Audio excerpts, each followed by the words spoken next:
We don't play the social game. We are social. Power 98.5. Hey, what's up? My name's Grant Kanoki. I'm a singer, songwriter, producer, and artist, and you're listening to Power 98.5. You're listening to Power 98.5, powered by United Angels Dream, your #1 resource for public relations, entertainment, and multimedia. Contact them today at unitedangelsdream.com. Hi, this is Dan Aykroyd. He's progressive. He's beautiful. He's thoughtful. He's intelligent. He's powerful. He's positive. He is Stephen Cuoco on Power 98.5 Satellite Radio. Empowering listeners from the US to the UK. Live on air with Stephen Cuoco.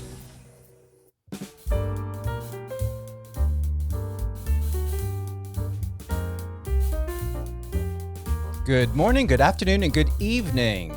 Thank you for being with us here on Live on Air with Stephen Cuoco on Power 98.5 Satellite Radio. Yes, we have reached the 200 country mark. We are in 200 countries to reach. Very grateful to my team out in my home base of Manchester, UK, and my US home base in New York. I'm originally from New Jersey, so a lot of you know I'm from the East Coast, and it's great, having a satellite radio station.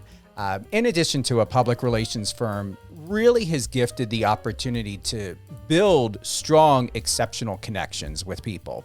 We've got Casper Van Dien today. You all know him. We're going to do a really good introduction. We're talking about Casper. It's like some people are like, my DMs literally were blowing up and we're like, what? I remember him. I know him.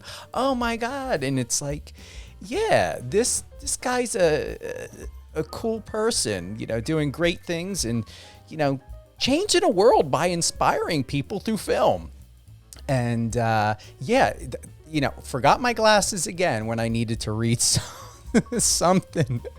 The lineup has been really, really huge. Thank you again. Whether you're listening to Power 98.5 Satellite Radio on the iOS or Android app, click the bottom right-hand icon. Send us your love, share a message. Once again, we've got Casper Van Dien today. You all know him. I'm going to have to zoom in here. He is best known. And I've got, we should have played. Can we go ahead? All right. Yeah. I wanted to play the video, but we have it somewhere else. We don't have it in this system here. We transferred over to a new system today. But Casper, don't you dare kill me, because we all know Starship Troopers. I knew it, but I wanted the whole bio. I wanted the complete version, because you guys know I forgot my glasses today. But yeah, Casper Van Dien's breakthrough role was as a lead in Paul, and forgive me, Casper, and forgive me, Paul, Verhoeven's sci-fi film Starship Troopers in 1997, still one of the most talked about films of 1997 that has one of the largest cult followings in film history. He was also in Tim Burton's critically acclaimed film Sleepy Hollow as Brom Bones, and he was the 20th Tarzan and the only one to ever film in Africa and ride an African elephant in a Warner Brothers film Tarzan and the Lost City. Have you guys seen him? He still looks like Tarzan. Yeah, I mean, like the body, his face, he's chiseled. We've got George Karkanian Thursday, December 1st at 11 p.m. Pacific. We just had Tanner Howe from NBC The Voice season 22 yesterday. Once again, when you're here with us on Power 98.5, whether you're listening to Catherine and Company with Catherine Swain or Resilient You with Alicia Pazzoni and my show Live on Air with Stephen Cuoco, head on over to power985.com, or if you're listening to us on the iOS or Android app, there's you can look at the schedule and you'll see the upcoming shows. So we always air live, and the show is also recorded. So we will re-air that live episode for you, and you'll be able to check the schedule and to hear it. If, however, you're not able to tune into the official live, which we are on right now, or the re-airing of the live, we do send the shows over to our distribution company. So Live on Air with Stephen Cuoco is available on Amazon Prime, Amazon Audible, Spotify, iHeartRadio. Keep in mind, this is not a podcast. I know so many people are so used to podcasting, but there is a huge difference between podcasting and radio shows. You know, we know, especially, you know, the generation that Casper and I come from, radio is radio. Not everybody is on radio. Not everyone can have a show on radio. That is something I do consult, you know, people about. I always do look for new shows to bring on, because everyone can have a podcast, but not anyone can get on a syndicated broadcasting network like Power 98.5. You know, so reach out to me, send me an email. You know, once again, when you go to power985.com, click that bottom right-hand icon. We're in real time. Chat with my team. You can send me a direct message. If you have any comments, if you want to share something or have a question for Casper, let us know. We are in real time. So whether you're on the iOS or Android app or on power985.com, you can interact with us through that instant message. We are available on Live FM Radio, Streama, Streamitter, where else? MyTuner, and many more. Where you can listen to us live as well. It's free. We don't play I said to my team, I said to my attorney, and said, listen, we are not going to be worrying about memberships. I'm not screwing around and wanting to charge people. I'm not paying or having anyone do the pay per play BS that's out there. This is free. You don't need an email. You don't need a phone number. I don't need your personal information. You can listen to us on Alexa, in your car, in your home, anywhere. There is no reason why you cannot take Power 98.5 satellite radio with you. So even if you're not wanting any more apps, even though the app is worth it, because you can even interact with us through email, and you can even set your alarm. You can set your alarm clock through the radio station's app. I think we're also going to be getting on that Google Echo or that Google soon too. That's coming up. My team's working on that. Yeah, we're not waiting any longer. Once again, Casper Van Dien. He still looks 25. He still has the physique of Tarzan at the age of 20. Casper, welcome to the show. Thank you, Steve. And it's so nice to be on your show. What an intro. Yeah, I mean, seriously, you know, it may have seemed like I had a brain fart there for a moment, but my assistant, Christine, she put like, I wouldn't say bullet points, but she creates these nice little paragraphs because I like to condense everything. But you know what, like I said, we've got a brand new system. We're working on a brand new system here. We're still transitioning into the new system. So some of the things that come to me in real time from my team when they send that over to my computer and send that over to me, even though they're at a distance, and I don't have my glasses on. So to try to read from a distance is not going to work. We're not going to be playing with cue cards here. How's your morning? My morning's good. And I have the same issues. I went to a movie set. I flew to the Philippines years ago, and I got off, maybe it was like 5 years ago. So I was just before I was turning, I was 49. I was your age. What you're gonna be. Right now you're only 48. I'm 53. But I just looked down at this piece of paper that they make. They make these sides for us for when we're gonna film. They make the small sides, and I just couldn't read them anymore. I had to go over to the mall and get glasses that I could read for the first time. So I had 20/20 up until I was 49. Really? So. Yeah. Wow. So just started to go a little bit. I mean, I sometimes I can read them, but for the most part, I'm just like, get me the big ones. I don't worry about the little side anymore. I can't do the small print. So, and my phone is on all large print. So that's one of the joys. So, you know, everything, my wife flashed at me, but you know, it's okay. I just, you know, it happens. Do you have an iPhone or an Android? I have an iPhone. Okay, we both have an iPhone. There is a feature on there, because I have the 13 Pro. You can do standard or zoom. I have the zoom feature on so I can see it better. Smart man. That's the way to go. That's the way to go. So, and I'll just help you out in the intro. It is Starship Troopers was done by Paul Verhoeven. It's Thank you. Verhoeven, Right. or Verhoeven, as they say over there. But he's an amazing guy. And we did the 25th anniversary of Starship Troopers. We actually got most of the cast together and we did like a reunion, and it's on the new DVD that they released in this new tin thing. And I didn't even know that people were still doing DVDs, but I guess there's still a lot of people that like that. And it's also on demand, but you can see the whole cast, almost the whole cast, get interviewed, and we're all sitting and talking. That was fun to do. They did that for the promo for this and put it on it. What's incredible, and to be honest, I don't really like the term being used for someone like you and what you guys are doing as a cult. I mean, it's a film. I mean, it's no different than Star Trek or anything else. But it's definitely got a cult classic following. We have it does. I don't mind it so much.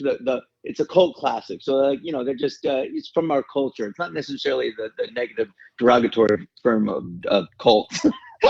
I don't know. Maybe it is. Maybe they're trying to say all those Starship Troopers fans are weird, but there's such a huge variety of them, and I do love them. And I mean, I'll be at a grocery store and somebody will come up and just yell at me like, "Rico, what are you doing here?" And I'm like, "I'm getting toilet paper." It happens, It's a blessing. I absolutely love it. I've been having a blast with that, and even like I have this movie out right now called Mad Heidi. And it is out in theaters in some places in Europe right now. And it's this Swissploitation film that's just wild and crazy. And it even had tributes to Starship Troopers in it. And I think that they had written it in before I even was a part of the movie. So and that's happened to me on several films. But this one is out right now. It's in theaters in Germany. I'm going to Germany with my daughter, Grace Van Dien, who is also in Stranger Things. We're both going to a con in Germany on the 3rd and 4th in Germany, yeah. Awesome. And with Mad Heidi, is that here? Now let me know. Is it December 8th? It's going to be available here in the States? Is it going to VOD, video on demand? What's happening? Well, it's so interesting. This was completely crowdfunded, this film. They went over there and they got like, I don't know how many thousands and thousands of people to put in money, and they got a couple million for it, and they made this film, and it's insane, and it's so much fun. And I won a best actor for it at the Horror Film Festival in Vancouver, and it's just it's super exciting. But December 8th, it'll be out on madheidi.com. It's their website. So they're doing something new. They've got it out in some theaters there, and they're going to do requests in theaters at other places. But it's in 150 theaters in Germany just got released this week, and it's already number 6 in Germany with only 150 theaters. Yeah, I'm on the site now. It's madheidi.com. They got like a ton of awards already on here. Oh yeah, we've won so many different film festivals. We won Best Picture, fan favorite, and they're killing it. They're killing the game. They really did. So it's an honor to be a part of this one. So I'm super excited. Do you want to tell us a little bit what your role was like in Mad Heidi? Sure. I play President Miley, and it's got every Swiss joke, ones that I wasn't even familiar with, but then some of the things that it's all about cheese and chocolate and Swiss knives, and it's a blood splatter film. But I play the president / dictator, and I'm fighting against lactose intolerance.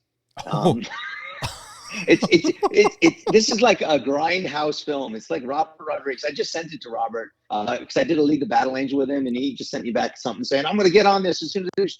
And he goes, "And by the way, I'm right now I'm editing, and on my computer on the side, I always watch these movies, and Starship Troopers is on right now as you were talking." But he did that to me while we were filming Alita Battle Angel. While I'm in the scene with Christoph Waltz, he was like, "Hey Casper, let me ask you about Starship Troopers. And did you know that I play 150 movies on a low? I just play them over on the side on a screen or on my computer, and I put it to sound really low, and I put thunder music while I'm editing or while I'm writing. But there's 3 movies when they come on, I always turn the thunder off and I turn the volume up, and Starship Troopers is one of those 3 movies."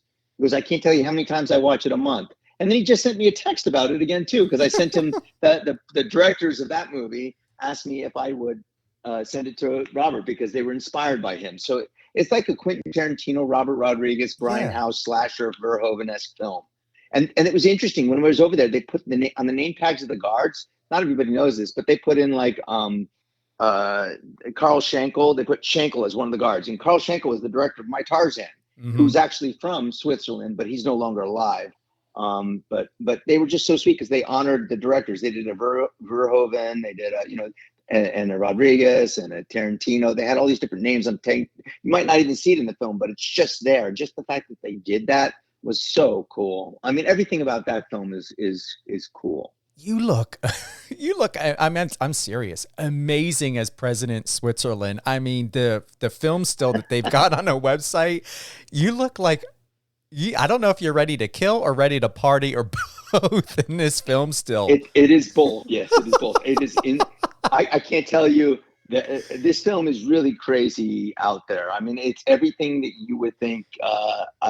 I can't even say anything about it because I would just give it away. But it's based off of the, Heidi of the Alps, who's and Go Peter. It's based off of that, but they made it like now she's this badass fighter, or she becomes this badass fighter in it, and it's really quite extraordinary. And Lucy, she's the lead in it. She plays Heidi. She's amazing. She's a young fighter girl. My wife and I loved her. She was just so amazing, and the whole cast, mostly Swiss. Some English, and one American crazy guy. That's me. Yeah.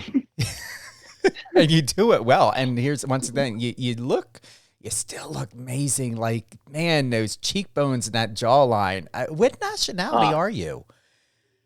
I am a mutt, believe it or not. I went and I looked on Ancestry. I did the test because I wanted to see if I had anything cool, like anything from Africa or anything from indigenous America. I was just like, I want something cool, but I'm all white, so it's kind of boring. So really, it is. When you get there, you'd like to be as as much as I travel. I love America. I'm from Jersey, like you. We're both from Jersey. We're both Jersey guys.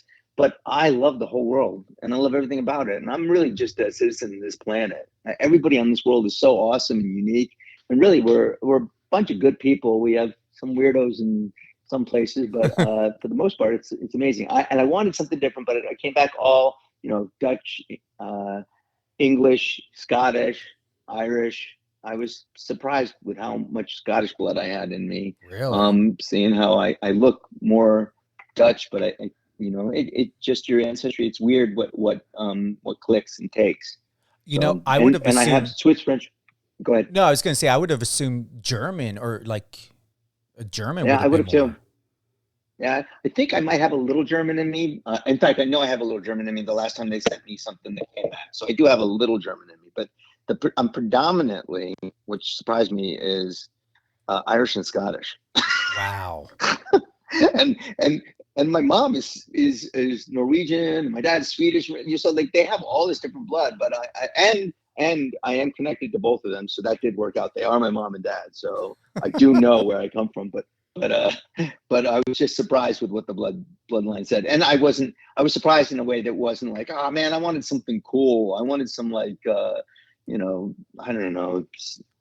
I just wanted something that honored other cultures because I just have such a reverence for all these other religions and cultures. It's just so beautiful, our planet, and everybody's their rituals and their history and their heritage is so incredible to me. So even mine it's cool. It's still cool, but I like so many different things. So traveling, doing all these films in different countries. That film I shot all in Switzerland, which was awesome because I do have Swiss blood in me. My grandmother was Swiss French and Parisian French. So I had that in me too. So are they proud of you? Have you ever had a conversation with them about you and your life and what you've accomplished and being a dad and a husband? Yeah. Well, my mom and dad, my kids are all grown. So my wife and I moved down here to help take care of them. My dad's 91 and my mom just beat cancer. So we moved down here 3 years ago to help take care of them. I live in Florida now at Hollywood because I just travel so much. I'm always filming in other countries and stuff, and I can always go back to LA to film too. But we're here to take care of them, and they are the biggest supporters I have. I love them. They're so sweet. my parents are awesome. I'm very lucky in that. Are you excited you and your daughter to be heading out to see the premiere? Yeah, it's so much fun. We had a premiere we each had a film in the Toronto Film Festival. I had one called The Hunt Club with I'm in that one. David Lipper produced it, but I'm in with Mickey Rourke and Mina Savari and a whole bunch of other cool people that I just had a blast with. So I had that, and she had one that was directed by Robert Redford's daughter, and it was called Roost, but they changed the name. I'm not quite sure what it is, and she did great. So we both had films up in that film festival, and we hung out there. Now we're going to Germany for a con, the German Comic Con, and we're just both going there. And right now I'm thrilled because Mad Heidi's in all these theaters over there, and it's basically the German Swiss. I have like a German Swiss accent sort of in it. Mm-hmm. It's a little insane. It's insane. It's a character. But it was a lot of fun to work on that, and I had so much fun doing that. Wow. So, Well, very excited about Mad Heidi. Once again, you can head on over to madheidi.com. We can play the trailer. I can do that. That's in a system. You want me to play the trailer of Mad Heidi? You can play the trailer. It's insane. All right, here we go.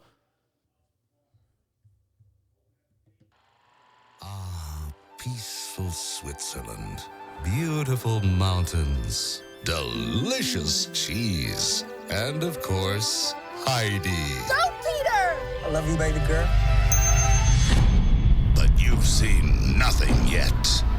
Dear citizen, today we shall celebrate Switzerland's new order. Gentlemen, world domination to world domination. This man has been charged with the production of illegal dairy products.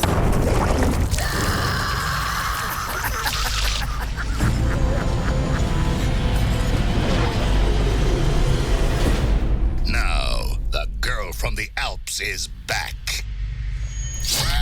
With a vengeance. Get ready for action. Beautiful Swiss girls. Swiss Army katanas. And, of course, fondue boarding. I love the smell of cheese in the morning. This is the cheesiest movie you'll ever see.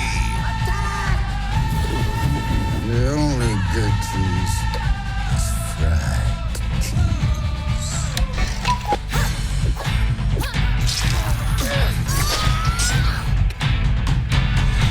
I'm coming for you, you fucking bastard! She's one badass Heidi. She's Mad Heidi. Well. Something's yodeling in my pants. That's insane. My God, the graphics. It is insane. And this is, like I said, this was done by a whole bunch of people. The audiences have been so surreal. And I get people are Instagramming me messages, and they're Instagramming them at the theater, and they're doing all these things. And I repost a lot of them. I try to repost as many of them as I can. But in my stories, my wife was laughing. She's like, you repost like 24 in one day. All these different people going to it. They're having so much fun with it. And people are going and getting cheese plates with it, and it's just like it's really a surreal moment. It's extremely fun. So that movie's wild. And I have another one out called Daughter right now, or it's going to be coming out next year. And that one is another one that I won Best Actor at the Orlando Film Festival, and it's winning all these other film festivals too. So I have two different ones winning festivals right now, and that one comes out next year. And that was another really, that one is really dark, sinister one, but not humorous. Like it's I play the father, and I replace my daughter with another daughter that I kidnapped to help me with my son. My wife and I. It's just a horrible person, but it's all a Vietnamese cast and me. Wow. I'm a crazy person in that one. That's another insane one. And the Hunt Club's another insane one that comes out next year too. That one I play a hunter of women. That's crazy. And then Battle of Saipan I have out right now, which is in theaters right now.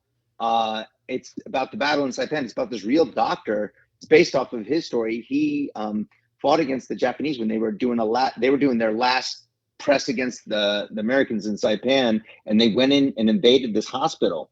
And he, along with some other guards and wounded people and nurses, fought off the Japanese. And at the end, he was shooting them, and then he stabbed people with knives, and Casper he Van got Dien from killed. Starship. But he ended up saving some of the doctors, nurses, and some of the patients. And it was his actions that saved him. But they didn't promote him because he died. They didn't give him any credit for it because he had broken his Hippocratic oath this is during World War II, and they were just mortified. The army was mortified that he did it. But under Obama, they finally posthumously gave him an award for his bravery, because he literally saved people's lives. And I get to play that, and it's actually doing really well. It was Saban bought it, and then Paramount bought it because it's doing so well. So Paramount put it out in some theaters, and they're also going to put it out in their home video. But it's out right now on all media. Battle of Saipan. That's with Louis Mandylor from Rambo: First Blood or Rambo the Third one. Sorry, and Jeff Fahey, One More Man, and everything. He's been in so many things. You've got I have that one out right now too. I do. I've been working a lot, and I think I worked some under the. I did some of these during the during the peak of COVID. I was lucky. I did one called it was called Monsters of California, and that was Tom DeLonge directed that. He's from Blink 182. Yeah, 182. He's the lead singer. Yeah, he's the lead singer of that. Tom DeLonge, and he directed this movie, and it's kind of like an Amblin type movie. He did a great job. It was so much fun to be in that one too. So I filmed that one entirely during the pandemic. I had to go out there, and it was so weird. I wasn't allowed to be around, and we had such a strong protocol. And I was also out there. I was also filming. I was in LA. I was also filming All American. I did the third season of that. That was my last. I did first, second, and third, but I didn't come back after that. But that we also had to follow strict protocols. That was wild time when we had to so much staying away from everybody and trying to be with everybody at the same time. But it seemed to all work out. So I'm kind of excited about all of this. I've got to ask, what really is, if you're comfortable to share, what really is your favorite film or project, and why? Like, what do you really believe set this signature for who you are as a talent, well, as an actor, a professional actor? Well, I mean, I would be foolish not to say Starship Troopers on that one. Literally, it gave me my career. Most people recognize me from that. Most people have. It's earlier on in my career, it was a curse and a blessing. So, because it was like, oh no, that's the guy that kills big bugs. And I wasn't that until I did it. I was a guy from Jersey. But at that point in time, sometimes Hollywood could be limiting. Like the first two roles I got when I went out to Hollywood were a surfer and a lifeguard. And after that, my agents were like, you can only play surfers and lifeguard. And I go, dude, I'm from Jersey. And I went to an all-guy military school, and they're like, no, you can't play a military role. That's for, bigger actors. And I'm like, okay, well, you're fired. And then right after that, I got Starship Troopers. So I was, it's just like so weird. People's mentality and what they think. And you never know. You can listen to people saying no, or you can, trust your instincts, and you got to keep going for what you believe in. And Starship Troopers was a book I had read when I was a kid. I went to an all-guy military school. I grew up in a military family. I had respect for the men and women that served, and because the ones I knew from my family and from my military school were really honorable men and women, and I so family oriented and helped mold me to who I am today, and so I'm grateful for that. So when I got to play Starship Troopers, working with Paul Verhoeven, who directed RoboCop, and Ed Neumeyer, who wrote RoboCop, and Phil Tippett, who did the visual effects on RoboCop, and John Davison, who was a producer of RoboCop. When I saw them all behind the monitor, and we had 1,400 extras one day, 30 cast members, 30 stunt guys, 250 in the crew, and the second unit crew of over 100 too. And we're filming one night, and I look out at all these explosions going off, all of us running around. I looked over and I saw them behind there, and I was like, wow, I'm Murphy. And Murphy was in RoboCop. He was the cop. He was Peter Weller, and he was number one on the call sheet, and I was number one on Starship Troopers. So I felt like I was Murphy, and that was kind of cool for me.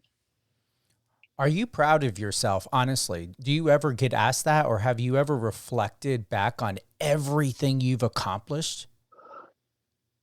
Well, that's a loaded question and a great question. I don't think anybody's ever asked me if I was proud of myself.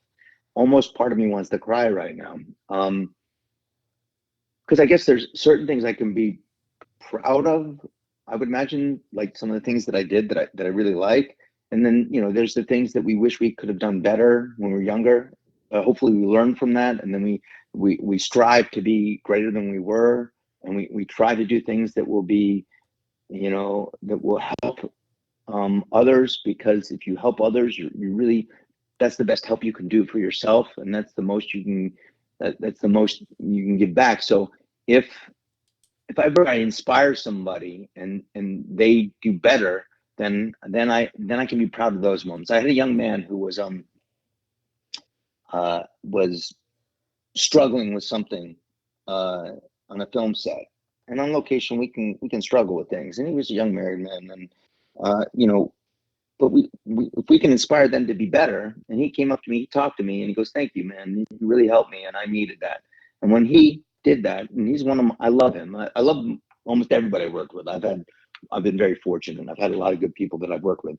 But when somebody can come up and go, "Man, you just saved my life," or you said something like that, then you can be proud of that, I guess. There's one thing I'm proud of on a film that I did, and it has nothing to do with films. But I'll tell you this much: first and foremost, I am the best I can be if I'm on a set.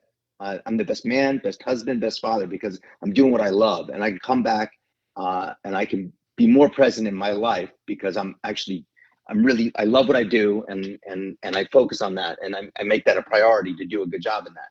But I was on set one day, and I had been a lifeguard when I was growing up, and I'd been in the Red Cross, did what I could in that when I was younger, and somebody was choking out on a movie set, and they go, "Oh my God, does anybody else know how to do the Heimlich maneuver?" And I didn't know that he was choking out until I heard them scream that. And I got up and I go, "I do." And I went over and I started doing the Heimlich maneuver on this stunt coordinator, Peter Bell, who was our stunt coordinator on a movie called Maiden Voyage. And he was choking on a piece of land. And the stunt guy and the medic tried it and they couldn't get it. And I did it 3 times. And then he looked up at me and passed out of my arms. Somebody goes, "Maybe somebody else should try." And I go, "I know, I got this." I did 2 more times and the lamb came out. He breathed. And then they took him to the hospital, and he came back like 2 hours later. And I go, "What are you doing here?" He goes, "You think that your stunts were good before. Where do you see them now?" And I was I was still I was shaking all day long, because when he passed out in my arm, I started shaking, and I was really nervous because I thought maybe he was going to die. And I thought, I just said I could do this, and if this man dies, he's in my hands. But he pulled through, and we remained friends after that. But that was a moment, even after he left, and even after that, you could be like, "Oh yeah, I'm a hero." It wasn't like that. I was shaking, and I wanted to cry, and I think I probably did, because it doesn't, like, you don't have to wear a journal like, "Aha, I'm great, I'm wonderful." You actually are terrified, because I felt that man go in my arms, and then he came back, and I was just scared. I wasn't like, "Oh yeah, I'm this brave man, I'm doing something wonderful." But I guess if I look back at it now, I guess I'm proud of that moment. But I was just terrified, and all day long I was shaking afterwards. I was just nervous, because that, even though it was a good ending, it just was it's scary. So I applaud the men and women that do that in the military and in our medical fields and our police and all those people that can go out and do those those actions, and the people that are the real heroes. But that was probably, I can play a hero in movies, I can do all of that, but that's probably one of the more heroic things I've ever done for me in that moment. If I look back at it, at the time, I just was more just like, "Oh my God, I'm so glad you didn't die in my arms." Because I don't know if I would have been able to get over that. What's incredible is your spirit. And I'm not surprised. I want to thank you for sharing that, because it's powerful and it's true. It reminded me of my grandfather. He was my biological grandfather. He was not supposed to drink or do anything. He loved gambling, military veteran. He worked as an interrogator. They have another name for it, and in the military. And he. I want to say I'm not sharing this to try to relate to you. What I'm saying is I really understand and get it. The opposite side is he was not supposed to drink. He was on nitros. He had heart issues. But I remember his girlfriend said, "Mikey, are you okay?" And he grabbed his chest and literally flew off. Not fell off, flew off. Something happened. I don't know if he was shocked or panicked or what. And I was sitting in the kitchen and on the floor in my diaper playing with the toys that I had around me, and he died in front of me and had a heart attack. Oh, my God. And oh, my God. What you shared brought that back. And I don't really, I don't know how often you share that, but it reminded me of that. And I was 4 years old at the time. And I don't know if I felt helpless or what, or if it was shock.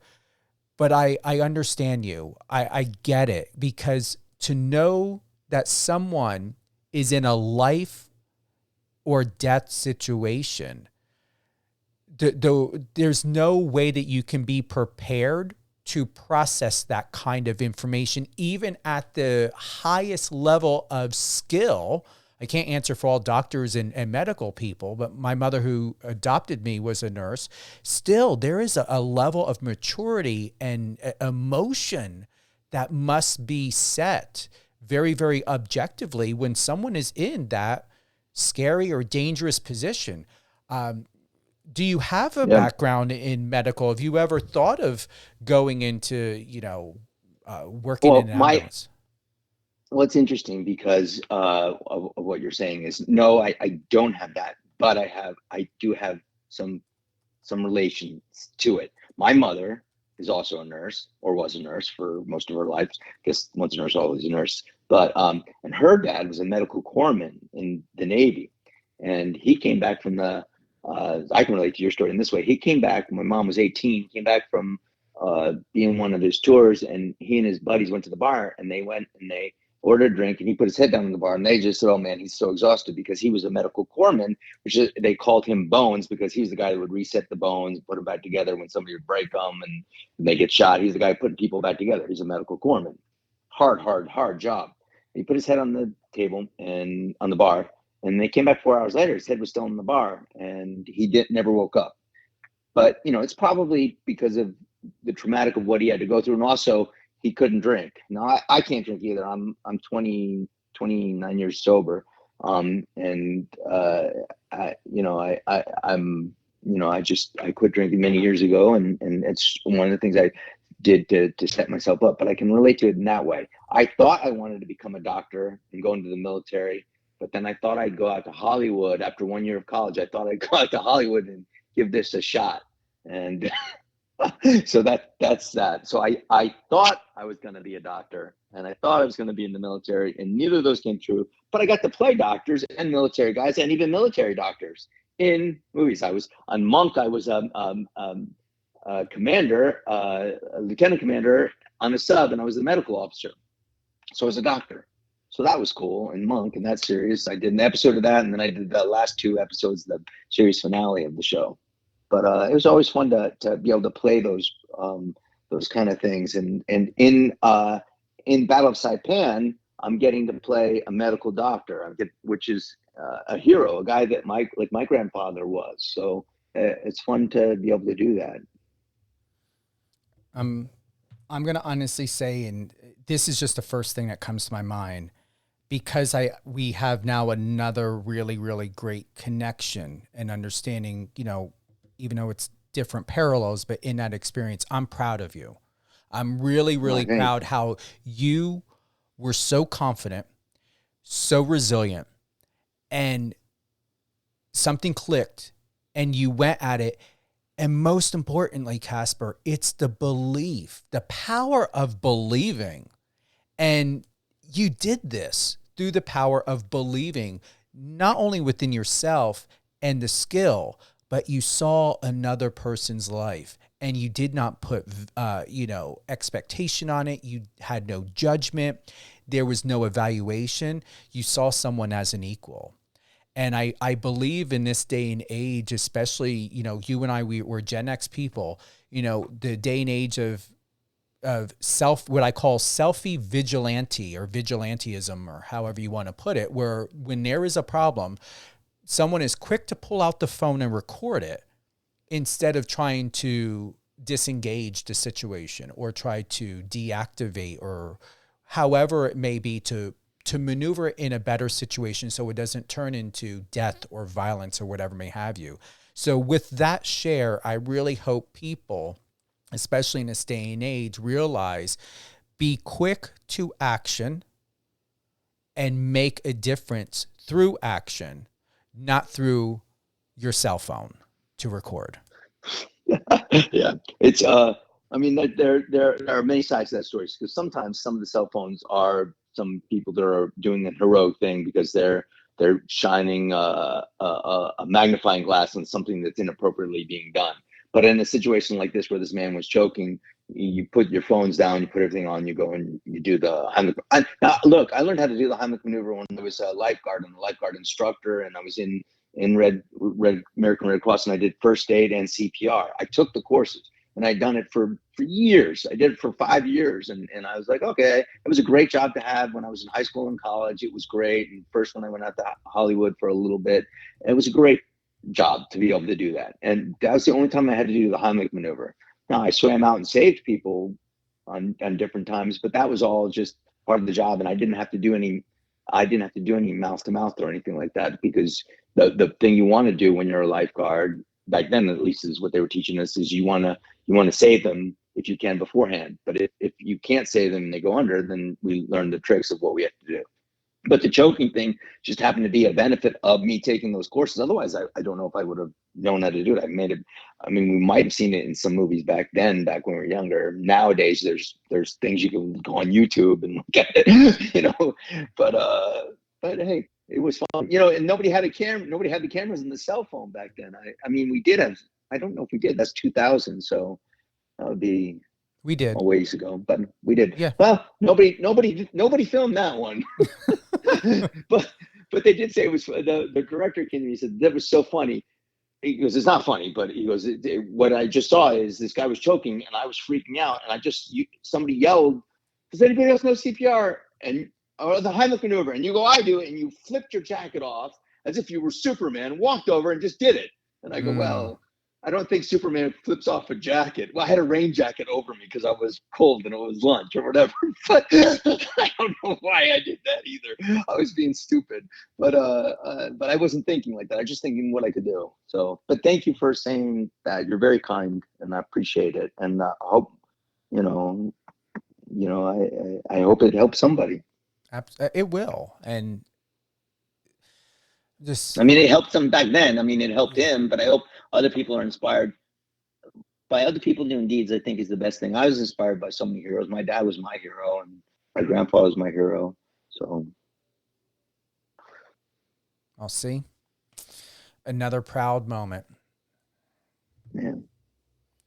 We got to talk about Salvage Marines on popcornflix.com. Never heard of it. I'm on it now. You can watch stuff for free on here.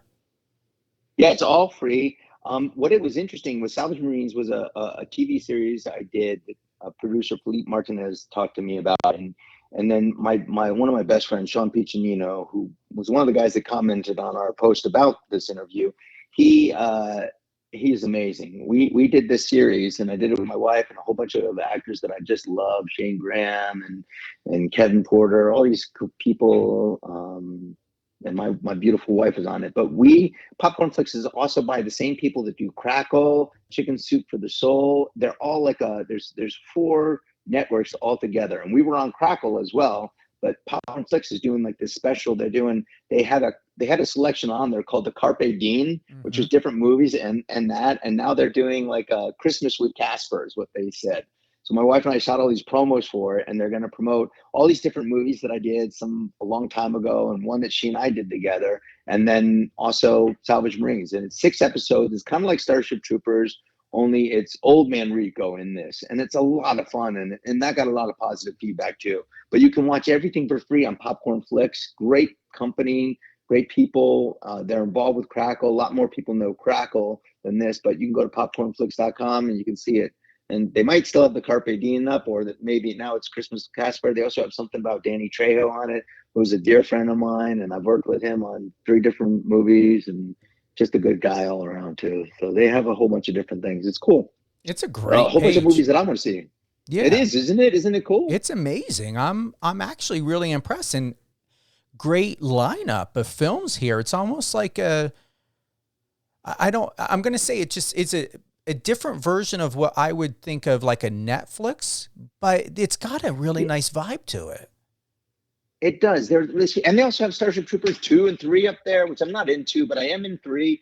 And they got, they got a whole bunch of different movies of mine. I'm not on it right now. I guess I could go on it and look up it too. But yeah, that's awesome. And Salvage Marines is so much fun. So I'll buy this off this book series done. A guy named Sean Michael Argo wrote this book series on Necrospace, and this was the character. But it's cool. The series starts out with, everybody's born with life debt, and they're trying to get out of life debt, and life is stacked against you, so people get more and more in debt, and if you don't get out of debt, you pass your debt down to your children and your grandchildren, and then I'm like, not gonna, and the only way to get out is to join the Salvage Marines. And the problem with that is that they have an 80% mortality rate, and then out of the 20% that survive, about 80% of them have to get like a new spine or a new face or a new arm or new heart or new lung, because of different things that happen, and you have to pay for these mechanical upgrades, and depending on that, you'll get more and more in debt. So it's just like never ending debts, which is relatable to a lot of things in the present, but it was a lot of fun to do that. And everybody's equal in there, everybody's the same, it's 100%, which I love. It doesn't matter if you're black, white, Hispanic, doesn't matter what you are, gay, straight, doesn't matter. Everybody's the same, because all that matters is the person on the left and right are your only chance. So you got to fight for hell, like hell for them, and they got to fight for you. So we're all in the same boat. The only thing that they had in it was they had a little bit of ageism, because me and my buddy Peter Shikoda is one of my best friends, so I got in this. He and I are the old men, because most people that join the Salvage Marines are young, and then they go in and they get killed. And old people don't really go in it. But I was like, what does it matter if you're old and you get in there? And then it's something we deal with in there. It was this ageism, and it was fun to do that too. So it's a really cool little show. We had no money, but a lot of the actors had a lot of heart, and the director was amazing, Sean Maher. I love him. We've got to go over the list. I want to go ahead and let's do an update to everyone who's listening. We've got Casper Van Dien. He's an actor best known for Starship Troopers. And the 25th year 4K on demand and DVD is out now. Also, Mad Heidi out in theaters now in Europe and available on madheidi.com December 8th. December 8th. And then we've got Battle for Sapien out in select theaters in the U.S. now and on demand. Daughter is coming out. Battle for Sapien on all platforms. It's out on all platforms. Okay. Yeah. Daughter coming out next year. New favorite, popcornflix.com. Seriously, go to this. Not many things impressed me. I really, really like this. And we're not talking a cheesy type of webpage. Oh, they just only got 10 films. There is a huge lineup of action series, comedy, all like this is they didn't play around with this. They really did. Yeah, they're a great group. They bought Salvage Marines. Salvage Marines wasn't made by them. I wish it had been, because they took 7 of us to Comic-Con this year, and we had so much press and so much fun for that series, all done by Popcorn Flicks and Crackle at that time, and Chicken Soup of the Soul, which is the umbrella company, and one other one, I can't remember the name of it right now, but right now the Popcorn Flicks, they were so supportive, and I wish that there'd be more. You wish you get platforms like that are really believe in you and back you, and like what you're trying to do with your your company and how you're getting all these people involved in your positivity, and you've been around, you've known this. This is a good company, and it'd be a good company for you actually to get. Maybe I can introduce you to some of the people too, because they're good people. I'll do that, and I'll get you in touch with. I'll send you his email and everything. Get you guys in touch because he'll probably want to do interviews with you. You can talk about the whole platform because it's good. It would be good for you to be in business with them. I would love that, honestly. All right. His name is Chris Woolsey. I'll get you in touch with him. Thank you. We've got a question. Tracy from Vermont would like to know, have you ever thought or considered on doing reality television, something like Big Brother? And they do Celebrity Big Brother, right? Yes, I do know. I have turned down Celebrity Big Brother. I've turned down Dancing with the Stars. I'm not much of a reality person. My wife likes to watch some of those different shows, but I'm not like I love films and TV. I haven't done that. But I got to work with CT from in the Most Dangerous Game. We did the remake of the Most Dangerous Game, which it's out right now. But I did with Chris Tamburello, CT. He's from he's done he's won a lot of the challenge and a lot of those kind of things. So he does a lot of reality, but he's a good buddy of mine now. We just we just hung out again in San Domingo. He's a great guy. CT, everybody from that, but no, I haven't. I'm not really. It's not really. I know my lane and I know what I'm good at and what I enjoy. Not that I would be bad at something like that. I know that I really love making movies and TV shows and I love that platform. I'm sure I would have fun and something like that, but I haven't really done it because if a movie comes up or a show comes up, that's what I would quit the other thing. That's just how I am. I would feel sorry guys, I'm out of here. I would go do the thing that I love, and it's just what I love. And not that I love when I'm doing something I really do love, and I put my heart and soul into it. But like I said, I'm a better dad, husband, father, friend, son when I'm making movies and when I'm on a set and when I'm doing that. I get to be a better man because I get to. It's very therapeutic for me to play these different characters, whatever it is. It's very therapeutic and it helps. I get to draw from probably the pains in my life and the different things. Sometimes some people go, where did that even come from? Well, I've been divorced twice and I have 5 kids. And I'm married again. So I know, I have had life experiences like that and I've traveled so much. I've been to over 70 countries. It's one of my favorite things to do. But reality TV, I haven't done the big Celebrity Big Brother. That's not something I'm interested in personally. I think for, what it's worth in consideration to 70 countries, all these incredible films, I haven't talked to somebody or interviewed someone who's got back-to-back. You've got back-to-back film projects. This is unheard of. And we came out of a pandemic. Yeah, well, I think that's why, because I think everything got backed up. Most people didn't want to put things out, during the pandemic because they were trying to, they were nervous about, everything.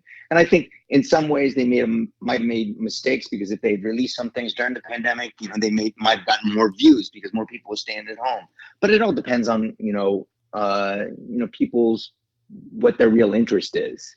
So I have some cool films. If you like a military film, Battle of Saipan is awesome. Or you can see the new 4K of Starship Troopers, and which is still the same film, but it's a lot of fun. So I have those, and then I have that Swiss exploitation, grindhouse type esque film that's out, and then I have the daughter, which is just a truly vile character I played, but very interesting and the way that director wrote it. Corey Deschamps is an incredible writer. And it was such an interesting character. His words were very important, and I liked that. But yes, I do have back-to-back things coming out right now. I even have something coming out. I did something for Inspiration Channel called "County Line No Fear" with Tom Wampat from he was on Dukes of Hazzard back in the day. Yeah. So it's the third film in that trilogy. It comes out next year, I think in March. and it's County Line No Fear, and the poster's up on that one too. That was a lot of fun too. I get to be an evil cowboy in that one too. So yeah, I have a lot of fun stuff up right now, and it's honestly, I can say working on all these different things, I'm excited and I'm having a blast, and they're really good people, and it's nice because most people want to make good movies, most people want to be around that, but sometimes when you get it, it's not necessarily, doesn't always work out that way. But I have 2 of those films right now that are winning a lot of festivals, which is nice.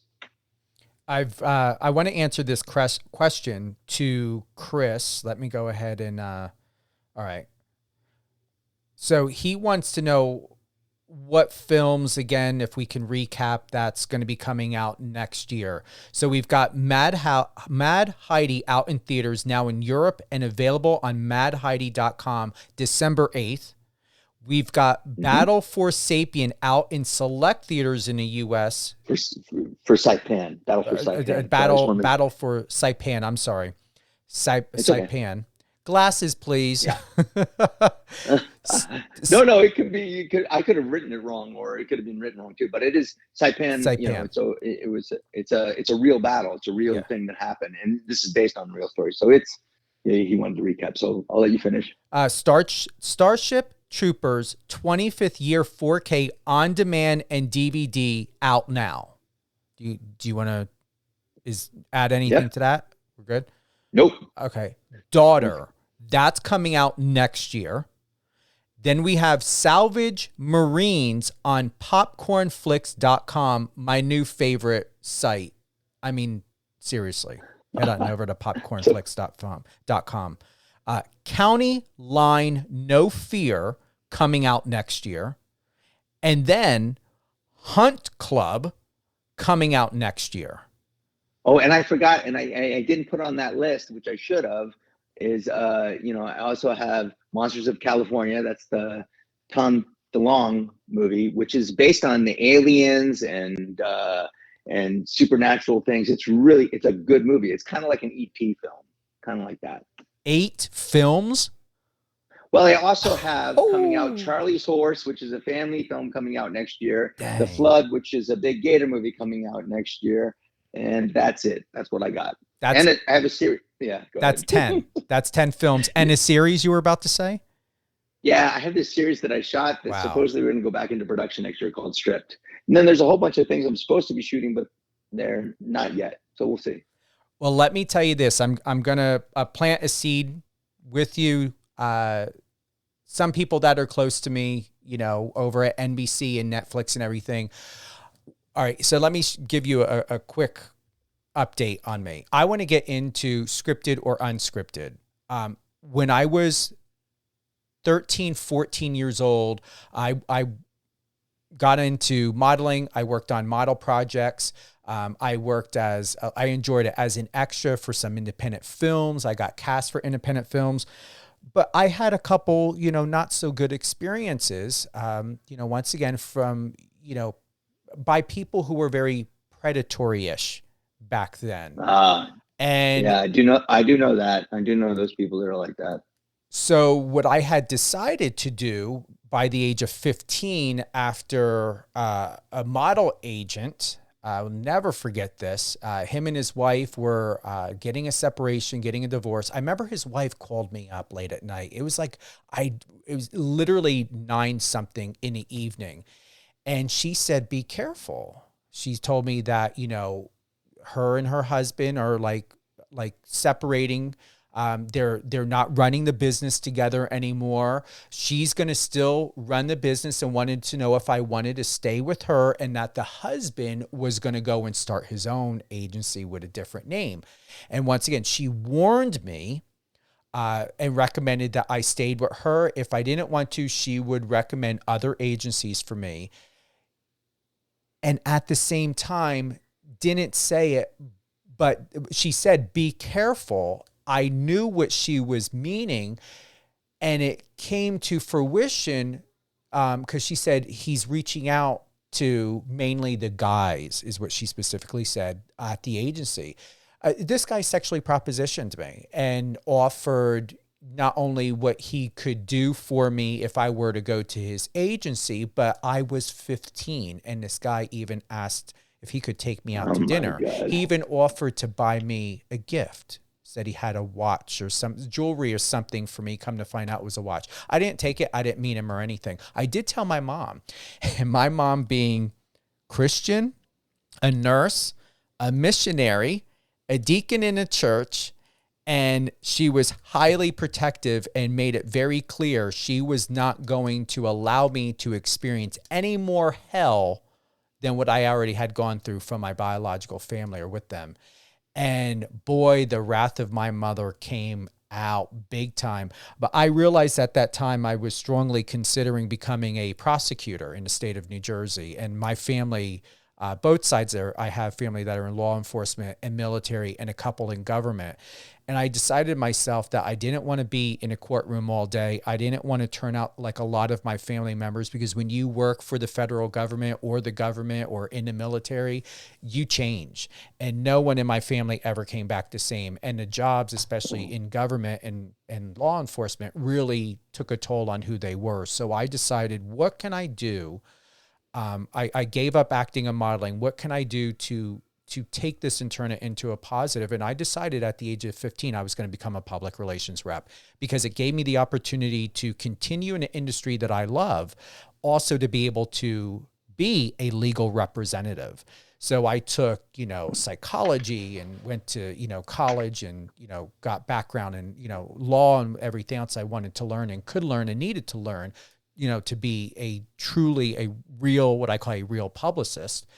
And I've never looked back. Now that 15-year-old kid is coming back up and saying, Stephen, it's time, you're safe, and you're ready. And I want to get back into being, an actor again and get into these projects. So I'm dropping that seed with you to let you know if you have any future projects, if there's anyone that Casper, I would like to get back in front of the camera again. And I'm open to it. I have an attorney. I can reach out to Michael London, to help out with contracts. Even though I know how to do contract negotiations, I still like to have an attorney available. So I have a good team ready. I wanted to share that with you to let you know that you're never too old to start something new. But if you're going to do it when you are passionately, emotionally, and mentally, and potentially, and obvious reasons, hopefully physically, like you, Casper, fit and ready to do it. And I'm all those things at the age of 48. Well, you're even more than that. So let me give you something on this. Whatever you choose to do, that is always, it's good for us to come from a place of power. And what you've done by when you left acting, you still hear me? Yeah, I still hear you when I left acting. Okay. So, okay, good. When you left acting to pursue being a publicist, which is something I can see you're very good at, and you've accomplished them, you've claimed your power.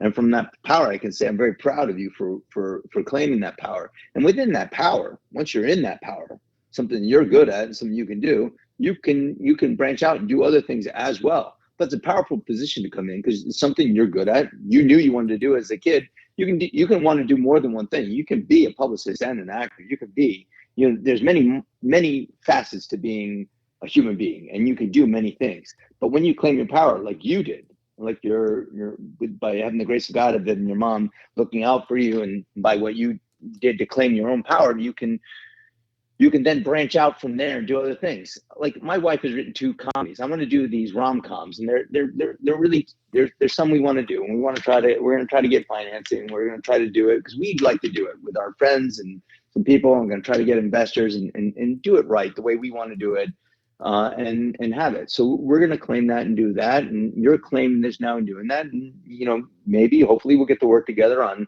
a film someday. But there's also, just knowing you now and getting to work with you here and do this show is still quite a blessing. And as you said, you were proud of me earlier, I do get to return it easily, because to claim your power and then to become a success at it, that 15-year-old you're saying you got to reclaim him, you got him. You had his back all along.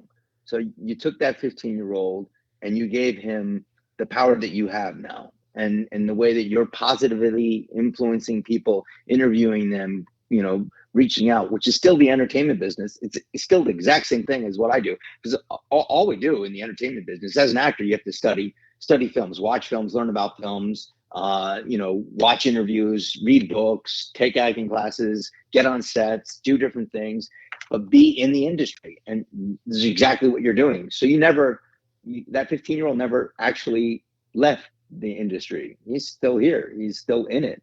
And you're doing your own powerhouse in it. So I'm giving you props to all that and huge success. And you're already that. You're already all that. And whatever you do now is just, icing on that cake. Thank you for that. Honestly, coming from you and what we've built leading up to now, and the trust and the familiarity and the camaraderie, my body is literally tingling. Like I'm feeling like this energy moving all around me. And coming from you, you didn't just speak to me, you spoke to all of me, and I feel it. Like I literally feel this incredible movement happening within me right now. So thank you for saying that to me, and thank you for saying that to my 15-year-old. Well, you're welcome. And I think he already knew you had your back, because you were successful. So you can hear it from me, but you already knew. Some part of you already knew because you already did it. So it's a beautiful thing when we can do these things. Like, it's interesting for me. I read Tarzan. I read all the Tarzan books when I was a kid, and my dad's idol was Tarzan. So when they approached me for Tarzan out of the blue, when I get to be the 20th Tarzan, I was like, but I'm only 5'9.5", and they're like, don't worry about it. Like, but in the book he's 6'1", and I'm like, but they're like, don't worry about it. And they got Jane March, who's only, she's only, I don't know what she is, 5'2", 80 pounds back then, sweetheart. And her husband Steve Wellington, too, my good friends. He played the bad guy in Tarzan, and then he and I did Curse of King Tut's Tomb together, and Sleepy Hollow. So I worked 3 times with him. I love him, Steve Waddington, and Jane March. I love her. They were my part of my family in that. But I got to play my hero's hero. My grandfather had put ropes from the back porch in Ramsey, New Jersey, all the way around to the trees, all the way so my dad could swing off the back porch into the forest, all the way around, get to the front, and then swing all the way to a rock that he'd jump and land onto, and then a hop, skip, and a jump, and he was on the front porch. He said, I could almost get all the way around the whole house. So that was his Tarzan swings, because he loved Tarzan, and my grandfather set that up for him. And then I got to be my hero's hero, which was awesome. So we get to do these things in our life where we have these magical moments, these things that really point to us, and that we're doing the right thing, and we're doing what is right by our soul. And the path you led isn't astray from this industry. It didn't lead you away from acting. It led you to a powerful place where you can be what you want. You could help, with this power, you probably could get investors, you could probably get in films, you could probably help make some films, and that way you could help control some of the narrative. And the best way I can say about that is, if you ever did decide that people sometimes forget, they think, this is my vision, I have to do this. Where the great directors always go, I will listen to everybody, because once I listen to them and I decide if the idea fits or not, then it becomes my idea. And that's the true leader in that. When you're working with people, you have to be open to them, because sometimes somebody could have a great suggestion. Often, sometimes it's different things, but it's a collective creativeness. Stanislavski in an actor's handbook said that we have to do collective creativeness. We all have to work together. Everybody has to do their part, and we have to collaborate. And collaboration is even what you and I are doing right now. We're collaborating. We're working together. We're helping each other. We're being positive, which is what more people need to be about other people in this industry, and in life in general. I think we have to help support each other and lift each other up, because I think the true human experience is wanting to assist and help. And how I know that is when there's a tragedy or something traumatic that happens, people tend to stand up and unite and try to get together and try to do things that are right and helpful. We do have occasions where there's some craziness and some things that go wrong and astray, but when people really come in from the place of helping all, not just one or self or a certain aspect or certain thing, but really when you're trying to help people, that's the best part of all of us. And that's what we're doing now. And that's what we do within the industry. And that's what you did for your 15-year-old you and the now you. So your 15-year-old's all set. He's good. this 48-year-old is turning 49. Yeah. He's good too now. He's good too. As long as he claims all that power, just go ahead, man. The power is the love in your heart and the kindness in your soul. Those are the things that are really, they really drive us, and they really can and help inspire us and our friends and our family. And if we can do that, if we can inspire our friends, our family, our fans, our groups, our acquaintances, the people we meet at the store, then we're doing something positive, and that's a better way to live life. I agree. And you didn't hear it. I whispered it as you were sharing. I said to myself, I claim it. I claim it. Yeah. There you go, Steven. Thank you. Thank you, man. Casey from New Mexico wanted to know if you have a website. She said that she found you on IMDb and Instagram, but she couldn't find a website for you. Do you have a website? I do not. I have Instagram, and I have Twitter, which is whatever now, I guess. And I have Facebook, but I don't have a website. I don't have any other website. You know what it is I got off social media 3 years ago. I just deleted all my accounts, much to the dismay of my wife, my agent, and my manager, and my daughter. They're all like, don't delete it because you're going to lose all your followers. And I lost everybody. I just started up again, I guess 4 months ago, on all social media. And so I'm just building back up again and doing all that. So I don't have a website. I just think that the best way to get in touch with me is on Instagram, or see what I'm doing is on Instagram. I'll post that all the time. I'm trying to better about that. I just, that's all I got. So that's where you can find me. If you found me there, you found me. Yeah. There's nowhere else to look. I don't have to worry about it. I think we're wondering, I'm assuming here, I'm maybe with all your movies and projects and stuff like that was one, because, some people, they house like a lot of that information too on their website, but what you're doing works for you. And do you have any regrets doing what you did 3 years ago and then coming back now? How do you feel about that? Oh, you mean the regrets of deleting everything? Yeah. Well, I deleted it all. I got tired, and there was so much hate out there. And then I just realized that, my every time I did a project, my manager would call me up and my agent would call me up. They go, look, it's in your contract that you'll promote it on all social media. And I go, well, that'll be easy because I don't have any. And they're like, no, Casper, that's not how it works. Every movie is asking if you will do it. And when I tell them you don't have it, they're asking, well, would he get it again? So I just did it. And it was actually for the Popcorn Flicks people that I did it for Sour Dreams. I got back on for that. And now I'm also promoting all my other movies. I'm back on doing all of that. But do I have a regret about doing it? I regret maybe that I regret how I let the hate that I heard out there or saw out there affect me in such a negative way. And I want to be a better influence of love and light. So I want to promote that better in that way. So I think maybe that's a regret. Maybe I have one, but I'll build it back up again, and that'll be fine. And I'm meeting better people this way, because I don't know if I hadn't deleted, I might not have opened up and met you online, or I might not have. I might have just been like whatever back in the day, not understanding everything. And I think it's interesting to see. I used to think of this, and I heard it once. Somebody said that the internet is like collective creativeness of God. It's like it's the God consciousness, because here we are. We're all now interconnected on this higher level. We can reach anybody in a village anywhere. So we have this connection. And maybe it's just that we have to be more positive, and being more positive is not deleting it all and getting off like I did, but actually trying to be more of a light. And when you do something wrong, it doesn't mean all of a sudden you're some darkness or anything. It's like, oh, people make mistakes. So we have to be able to forgive and be able to move on too with that, so that we can become better people. If people are trying to be better, we also have to support them in their efforts, I think. Mm-hmm. So I agree. That was very well put. Very, very well put. Thank you for that. Good question. Very, very These good. people, they have good questions out there.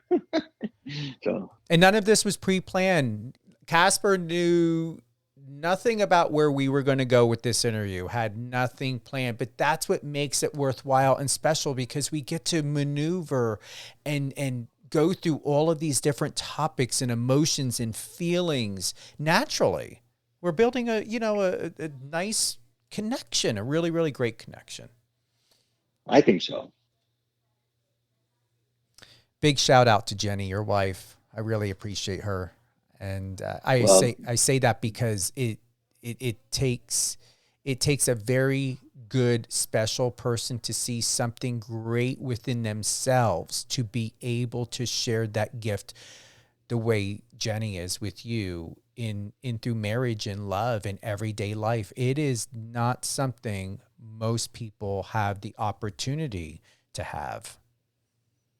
Yeah, she's well, again, I met her 8 years ago. My ex-wife and I didn't work out. We'd been married for 16 years, but honestly, I think the last 10 years of those 16, we were just doing it for the kids, which is not something that I feel we probably should have done, because we just weren't good together. We didn't fit. Not that either of us are a bad person. We just weren't right for each other.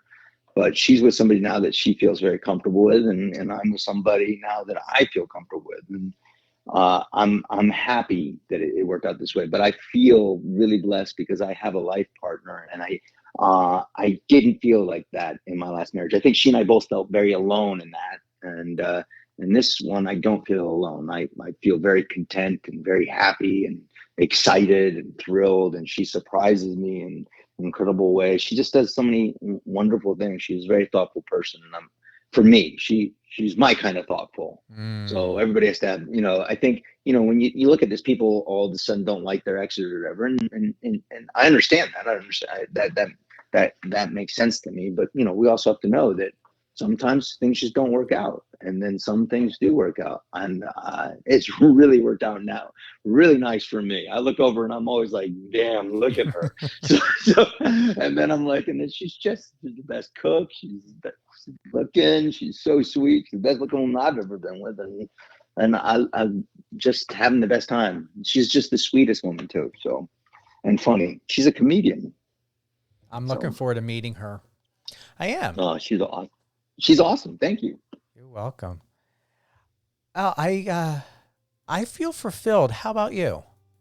Me too, man. This was great, and I really appreciate it. I'm really grateful that you took the time to sit with me and do this whole interview. Nothing felt rushed. Nothing felt forced. I was very appreciative of it. This was a lot of fun, so I'm grateful. I hope we get to do it again soon. We're going to. As soon as you get back from Germany, let's get you back on, talk about your experience, highlights, anything at all. You're part of the family now. This isn't a one-hit wonder, song or series. Well, I appreciate that. And also, if any of your people are listening in Germany, I'm going to be in Dortmund at the German Stranger Con or German Con, December 3rd and 4th with my daughter. And then if anybody's going to be in Tampa on the 10th and 11th, I'm going to be at the holiday cosplay in Tampa on the 10th and 11th. So do you need tickets for that, or can you get in for free? They sell tickets online. I don't know I don't know the prices or anything like that, but they always do deals and everything, especially when you show up. And they get in and at these commons, I don't know if people know about Comic Cons, but the one in Tampa is going to be a cosmic cosplay one, so everybody will be dressed up. But in Germany, the same thing, everybody will be dressed up in Germany. And there's different actors and like all people from Stranger Things, but it's up on my website on Instagram. You can see those things too. So. Awesome. Yeah, and head on all things Casper Van Dien, CasperVandien. Head on back over. Let's get his Instagram built up and, share the love and support, not just once, not just twice, all the time, every day, because you're really good at what you're posting. I'm extremely excited for you. You're doing a great job being back, on Instagram. Thank you so much. I mean, that means a lot, especially with somebody with your your expertise. So I'm really grateful for that. Thank you kindly. Seriously, no BS. The way you are operating and performing on Instagram would be the same way as if a top tier publicist or marketing agency would be operating it. Would never know that you were doing it. I would have assumed, because most people in our industry have somebody else do it. You're doing it. That is rare. It's only me. Yeah. I love it. Well, thank you so much. Casper, stay on the line. We're going to close out, but definitely stay on the line. I want to have a personal and off live goodbye and just recap with you. Who would you like to give a shout out to? Who would I like to give a shout out to? Yeah. Well, Jenny Lou Wonder, that's my wife, or Jennifer Wenger, or I don't know what she goes on. She has different things, but Jenny Lou Wonder or Jay Wonder or Jennifer Wenger, she's on Instagram too. I'll give a shout out to her. Sean Piccinino, Tom Payton, Gary Wheeler, some of the great people I've gotten to work with.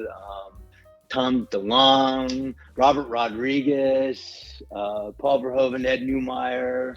I have so many people. I keep going on. The people I'd be like, why you didn't mention me? Susanna and Tyler Glenn, all these great people. They're all out there. I have some good friends and stuff like that. So thank you so much. And you, of course. Thank you. And yes, thank you. I appreciate you. And I'm grateful to be on Power 98.5. Very good. I love it. You know what we're going to do, if you're up to it, I would love to go ahead once we're off the live. If you like, we could do like a little promo thing. You could be like, hey guys, Casper Van Dien, and you're listening to Power 98.5. I would love to have that if you want to do it. It's yours. All right. Well, we'll do that once we're off. Any closing thoughts? Anything else you want to add? On top of, remember, if you want to recap the 10 films that are going to be available, do you want to go over that list again? Okay, Mad Heidi's out in theaters in Europe right now. In Germany, 150 theaters, and in Switzerland, and in Spain, and in Austria. It's all over there. And it'll be out on December 8th on madheidi.com, where you can get it. Battle of Saipan is out now in select theaters and also on all venues. It's on demand. You can get it anywhere. Starship Troopers 25th year, 4K on demand and DVD out now. Daughter's coming out next year. It's a crazy movie. Got to see that. Salvage Marines is on popcornflix.com. There's also the Casper with Christmas special that they're doing with several of my films and Salvage Marines, all on that. County Line No Fear is coming out next year on Inspiration Network. Hunt Club is coming out next year with Mickey Rourke, Mina Savari. Tom DeLonge's Monsters of California is coming out next year. Am I getting it all? I also have Charlie's Horse, which will be coming out next year, which is a kid movie. Really fun movie to do. The Floodwood coming out next year too. That's a lot of fun. And Daughter. Daughter's coming out next year. That's a wild ride too. And the series, you did name the series as well? I might be having this series come out called Stripped. Okay. I did shoot part of it, and we're supposed to be up anytime soon coming back, where I play this actor, Chris Cameron, who loses his credit as an actor and then has to start stripping to it's a comedy, and it's funny. So yeah, so I got some cool stuff coming out. Awesome. Thank you again, Casper, for everything. Thank you, Stephen. Thank you to everyone from here and all around the world for joining us today on Live on Air with Stephen Cuoco on Power 98.5 satellite radio. Share with your friends. Tell everyone. Download the Power 98.5 iOS or Android app. We are available on Alexa. You can also listen to us live on power985.com. You can, we had 3 people send us messages today. Thank you very much. We had a lot more, but I just wanted to get a couple in. And, once again, if you have anything else you want to share, the next time Casper comes on, we'll have those questions or requests or even the loving compliments to offer to him when he's back on, when he gets back from Germany. What else? Yeah. We're going to be having more coming out very soon. My team's putting it together of new interviews that are coming up. We've got one on December 1st with Georgie Karkanian. We've got Tom Pags. He's going to be on Wednesday on the 30th. Okay, so that's coming up. We just had Tanner Howell from NBC, The Voice, season 22. Woo!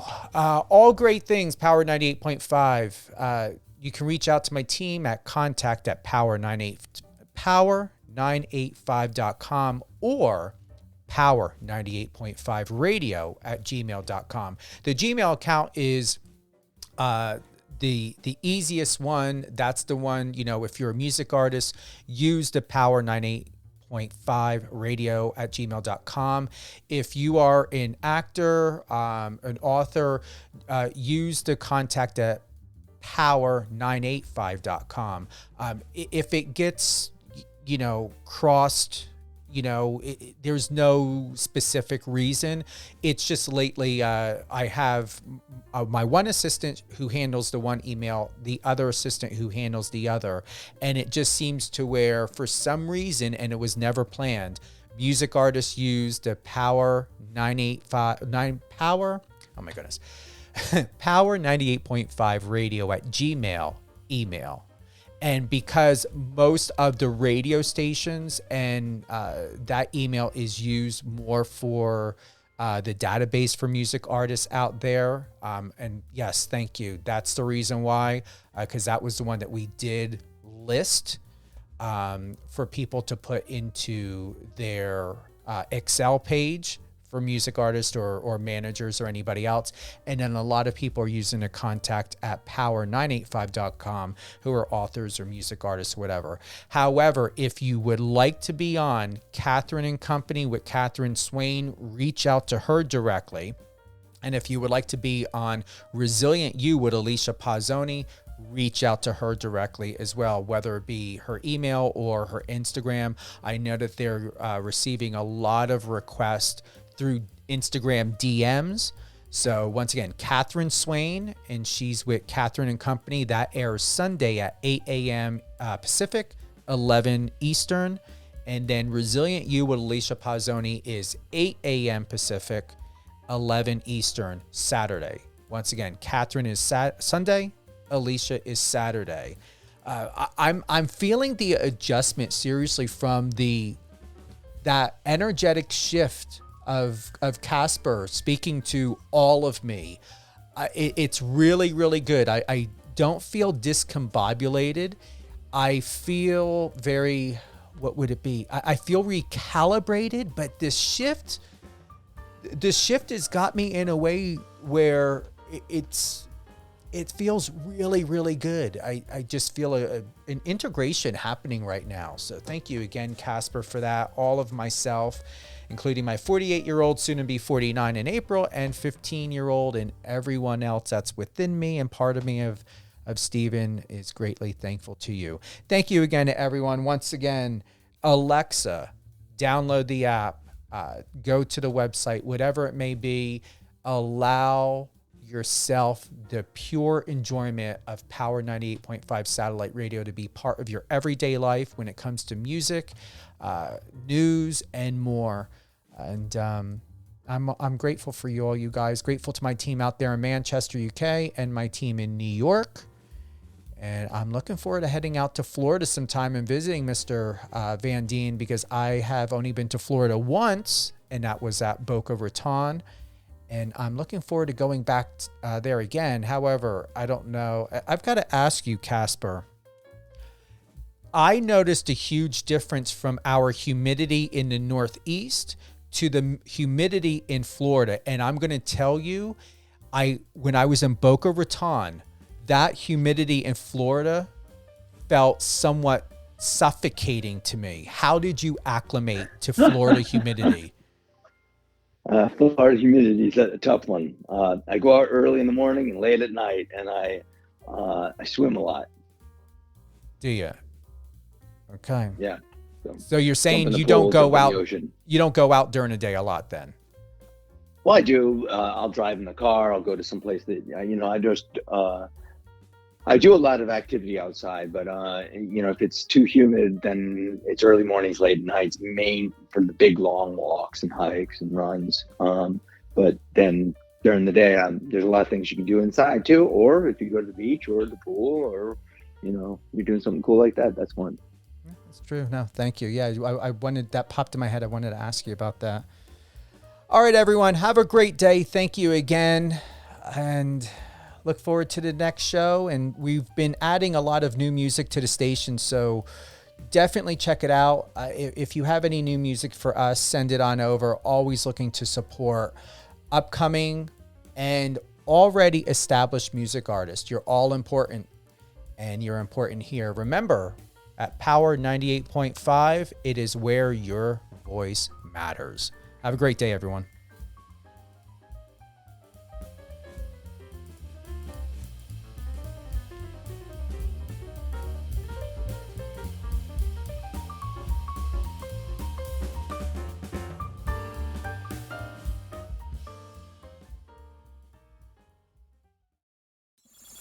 Friend us on your socials and let's connect.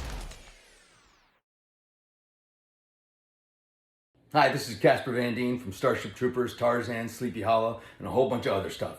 Tune in to my live interview with acclaimed radio personality Stephen Kuko on Power 98.5.